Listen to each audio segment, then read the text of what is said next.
Que a paz esteja com todos vocês.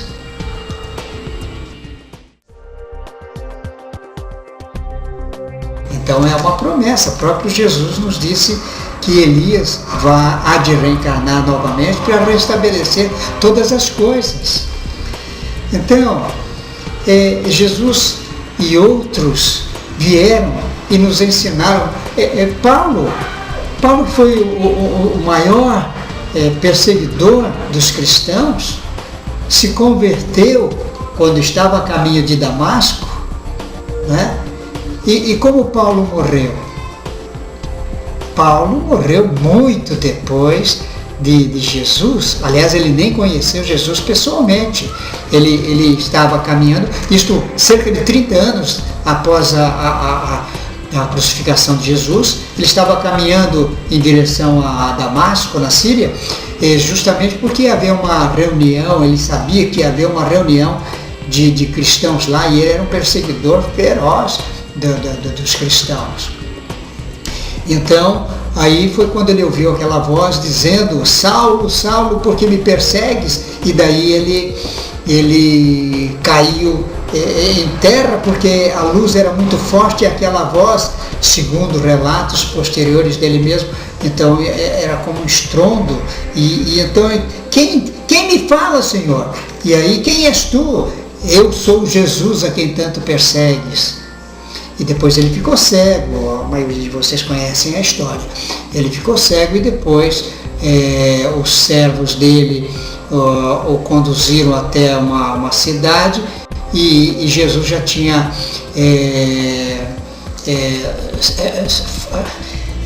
falado para um dos seus discípulos que fosse naquele local e iria encontrar uma pessoa cega, e que ele deveria impor as mãos nos olhos dessa pessoa para que ela restabelecesse a visão.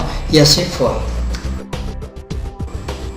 E aí Saulo desprezou o nome de Saulo e passou a se chamar Paulo.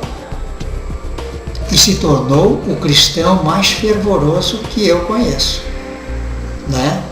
É bem verdade que a história também nos fala de Abraão, e que também nos fala que o cristianismo é uma religião abraâmica, e que Abraão é o pai do cristianismo. Tudo bem, todas essas coisas, sem entrar no mérito neste momento, então é assim que as coisas acontecem. Então sempre os que vieram e que nos ensinaram corretamente foram sacrificados. E Paulo foi diferente? Paulo ele não podia ser crucificado porque ele era de origem greco-romana, ou seja, ele nasceu na Grécia. A mãe dele era romana e o pai era muçulmano, né? Era judeu. E então, por causa da origem romana de Paulo, ele não podia ser crucificado, porque senão também teria sido, assim como foi Pedro.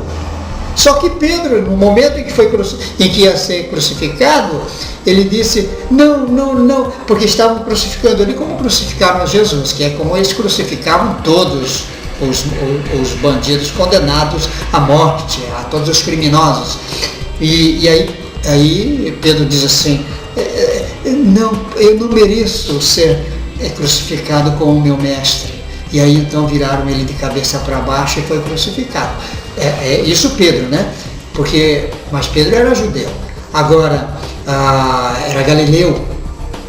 Pedro era galileu. Ele era pescador galileu. E Paulo foi, como não podia ser crucificado, ele foi degolado. E sabe onde? Em Roma. O corpo dele está enterrado lá na basílica, lá onde são enterrados o que eles chamam de homens santos, né? Então está enterrado lá também. Paulo está enterrado lá, Pedro está enterrado, pelo menos é o que dizem, né? Eu penso que sim, porque a gente encontra até o endereço de onde está o corpo dele, né? Então, o que acontece é isso. Por falta de amor, por causa da inversão de valores, os homens foram se distanciando de Deus e daí começaram a enveredar por outros caminhos e de repente devem ter sido adotados, não é? Por outro que não era o meu Deus, e espero que também não o seu.